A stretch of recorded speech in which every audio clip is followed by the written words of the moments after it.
అస్మద్గురుభ్యో నమ. శ్రీ సీతారామచంద్రస్వామి పరబ్రహ్మణ్యే నమ. భగవద్బంధులందరికీ కూడా శుభోదయం.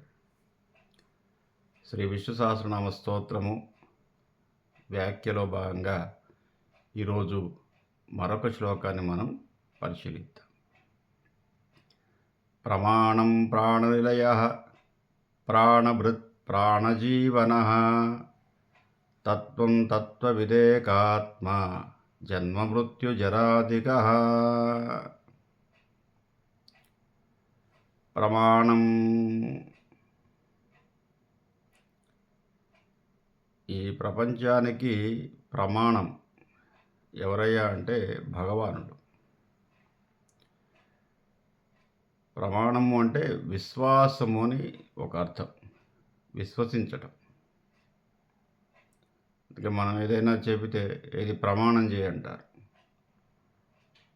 అంటే ఆ వాక్యం పట్ల విశ్వాసం ఉండటం, అంటే దేవుని యందు విశ్వాసము. విశ్వాసము అంటే నమ్మకం, నమ్మకమే దేవుడు.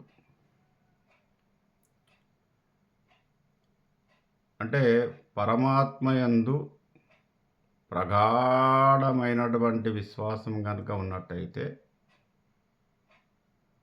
భక్తుడికి భగవానుడికి మధ్య ఉన్నటువంటి ప్రమాణం, ఆ నమ్మకం, అది తప్పకుండా ఉత్తమమైనటువంటి ఫలితాన్ని ఇస్తుంది. ఏమిటా నమ్మకము అంటే పరమాత్మ జీవాత్మ వేరు కాదు, పరమాత్మలో జీవాత్మ ఒక భాగము, నేను తిరిగి మళ్ళీ పరమాత్మలో కలిసిపోతాను, అంతే. అదే నమ్మకం. నమ్మకం అనేటువంటి ఇరుసు మీద ఈ ఆధ్యాత్మిక ప్రయాణం జరుగుతుంది. మామూలుగా భార్యాభర్తల బంధము కూడా అంతే. పూర్తి విశ్వాసం, పూర్తి నమ్మకం. ఒక్కసారి ఏదైనా అనుమానం వచ్చిందా అంటే నా భర్త నాకు ద్రోహం చేస్తున్నాడేమో అన్న అనుమానం వచ్చిందనుకో, నమ్మకం అనే ఇరుసు దెబ్బతింటుంది. ఆ అనుమానానికి ఏదో ఒక కారణం ఉంటుంది, ఊరికే అనుమానం రాదు. తనకు కలిగిన ఏదో ఒక సంఘటన ద్వారా ఒక అనుమానం వస్తుంది. తద్వారా అయ్యో ఇతను నాకు ద్రోహం చేస్తున్నాడేమో అన్న అనుమానము రాగానే భార్యాభర్తల మధ్య ఉన్నటువంటి బంధము వీక్ అవుతుంది. అంతే. ఉంటారు కానీ అనుమానిస్తూ ఉంటారు.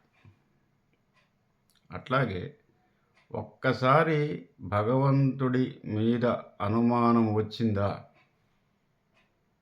ఇక ఆ భక్తిలో ఆ ఇరుసు దెబ్బతింటుంది.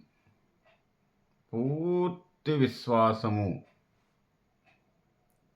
ఏ బంధమైనా కలకాలము విజయవంతం కావాలంటే పూర్తి విశ్వాసం. తండ్రిని కుమారుడు నమ్మాల్సింది,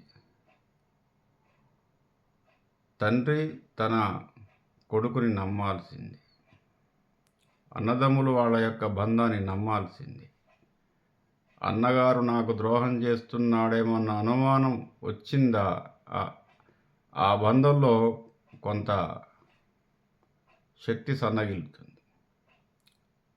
ఏ బంధమైనా అంతే, పూర్తి విశ్వాసము. ఇక ఎటువంటి పరిస్థితుల్లో కూడా ఈ ప్రమాణము దెబ్బతినదు, ఈ విశ్వాసము దెబ్బతినదు అని కనుక ఉన్నట్టయితే ఉత్తమమైనటువంటి ఫలితాలు వస్తాయి. అట్లాగే భగవంతుడి పట్ల పూర్తి విశ్వాసము ఉన్నట్టయితే ఉత్తమమైనటువంటి ఫలితాలను భక్తుడు సాధిస్తాడు. ఆధ్యాత్మిక మార్గంలో ఈ నమ్మకం అనేటువంటి ఇరుసు బలముగా ఉండాలి. అది ప్రమాణం. ప్రాణనిలయ, ప్రాణములకు నిలయమైనటువంటి వాడు. ప్రాణనిలయ అంటే ఈ ప్రాణము ఎక్కడి నుంచి మనలోకి ప్రవేశిస్తుంది, మళ్ళీ ఎక్కడికి వెళ్తుంది, అది నిలయం. అమ్మ పొట్టలో ఉన్నప్పుడు ఏదో ప్రాణం పోసుకున్నారు అంటాడు. ఏమిటి ఈ ప్రాణం? ఎక్కడి నుంచి వచ్చింది ఆ ప్రాణం? అమ్మ పొట్టలో ఉన్నప్పుడు ఆ జీవముగా ఏదో ఓ గాలి ప్రవేశించింది. గాలే కదా ప్రాణం అంటే.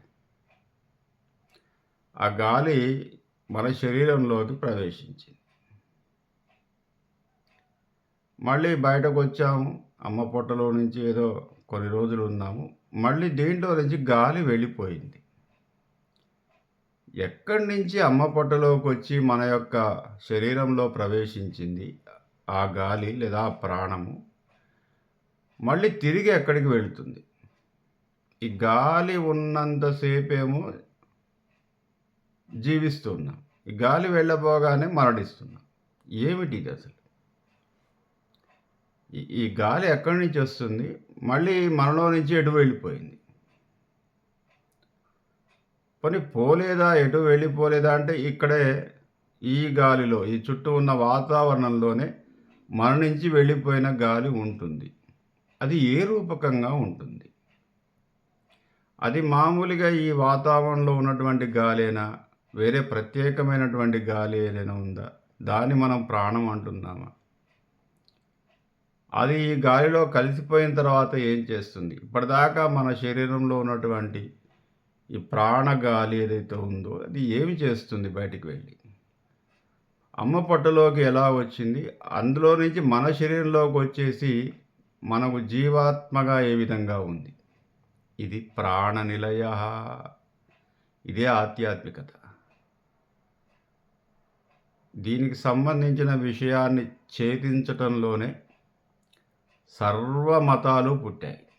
ఒక మతం అని కాదు, ప్రపంచంలో ఉన్న మతాలన్నీ కూడా దీన్ని ఛేదించడం కోసమే.